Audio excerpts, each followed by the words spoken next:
मोहब्बत के लिए सुहाग की बलि। नर्स को अस्पताल के कर्मचारी से हुआ प्यार, प्रेमी के साथ मिलकर पति का किया कत्ल। बेटी ने कहा मां ने पापा को मारा। गाजियाबाद, एक नर्स को अस्पताल के कर्मचारी से प्यार हो गया। महिला ने मोहब्बत के लिए अपने प्रेमी के साथ मिलकर पति को मौत के घाट उतार दिया। 13 वर्षीय बेटी के बयान पर पुलिस ने नर्स को गिरफ्तार कर लिया। बच्ची की मां ने उसके पिता का कत्ल किया था और मामले को आत्महत्या बताया था। बच्ची की मां कविता गाजियाबाद के सर्वोदय अस्पताल में नर्स का काम करती थी और उसी अस्पताल में इंश्योरेंस का काम करने वाले विनय शर्मा से प्यार करती थी। पुलिस के मुताबिक 29 नवंबर की रात को महेंद्र शराब पीकर घर आया था और उसका झगड़ा उसकी पत्नी से हुआ। इसके बाद कविता ने विनय की मदद से महेंद्र की गला दबाकर हत्या कर दी। आरोप है कि कत्ल के बाद कविता बड़ी चालाकी से महेंद्र को सर्वोदय अस्पताल लेकर गई, जहां उसने सबको इस भरोसे में लेने का प्रयास किया है कि महेंद्र ने फांसी लगाकर आत्महत्या की है, लेकिन अस्पताल ने पूर्ण प्रोटोकॉल निभाते हुए इसकी सूचना पुलिस को दी। पुलिस ने जब पोस्टमार्टम कराया तो पता चला कि महेंद्र की गला घोंटकर हत्या की गई है। पुलिस की जांच आगे बढ़ी तो महेंद्र की 13 वर्षीय बेटी से पूछताछ में पता चला कि रात में महेंद्र जब शराब पीकर आया था तो उसका कविता से झगड़ा हुआ।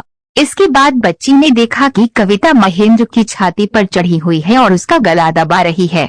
इसी आधार पर कविता को गिरफ्तार किया गया। गाजियाबाद से क्राइम रिपोर्टर सद्दाम हुसैन की रिपोर्ट। संदिग्ध परिस्थिति में मौत होती है और उसके बाद जब उसकी पत्नी अस्पताल लेके जाती है, पीएम होता है, उसमें क्या निकल कर आया है, खुलासा किया है, जिसमें आरोप ये लग रहे हैं कि एक पत्नी ने अपने पति की हत्या की है।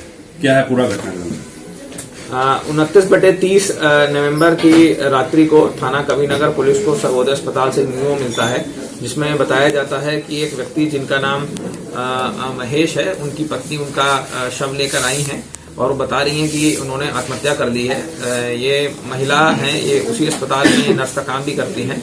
इसमें जब पुलिस ने बाद में मीमो के बाद हमने जब पोस्टमार्टम करवाया तो उसमें कुछ इंजरीज आई और साथ ही साथ उसमें दम घोट के मारने की पुष्टि हुई।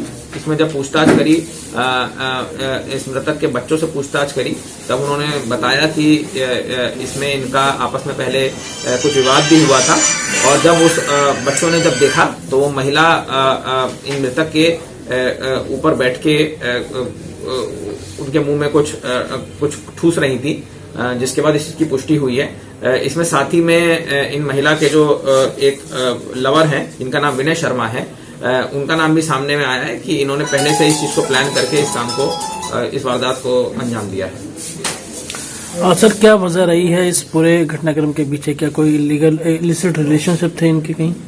हाँ, ये विनय जो व्यक्ति हैं, ये उसी सर्वोदय अस्पताल में ये इंश्योरेंस का काम करते हैं, जिसमें ये नर्स का काम करती हैं।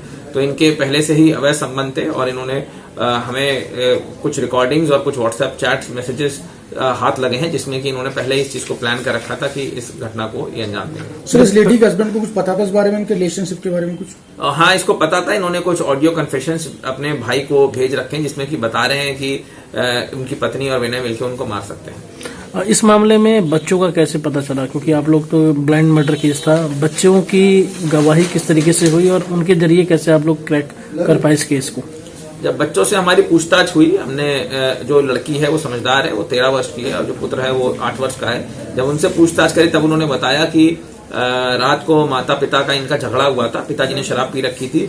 उसके बाद इन लोगों ने, माता ने पिता को एक कमरे में बंद कर दिया था और जब बीच में बच्चे उठे तब उन्होंने देखा कि माँ उनकी छाती पे बैठी हुई है और पूछे जाने पर उन्होंने बताया कि वो मुंह से गुटखा निकाल रही थी या कुछ ऐसी हरकत कर रही थी। साथ ही साथ इन्होंने जो अस्पताल में जो मीमो दिया उसमें इन्होंने खुद ने डिक्लेयर करा था कि ये आत्महत्या से मरे हैं और जब बाद में पीएम रिपोर्ट आई और उसमें स्मॉदरिंग आया तो इससे उसका शक गहराया और हमने आगे ही पूछताछ करी। ठीक है सर, थैंक यू।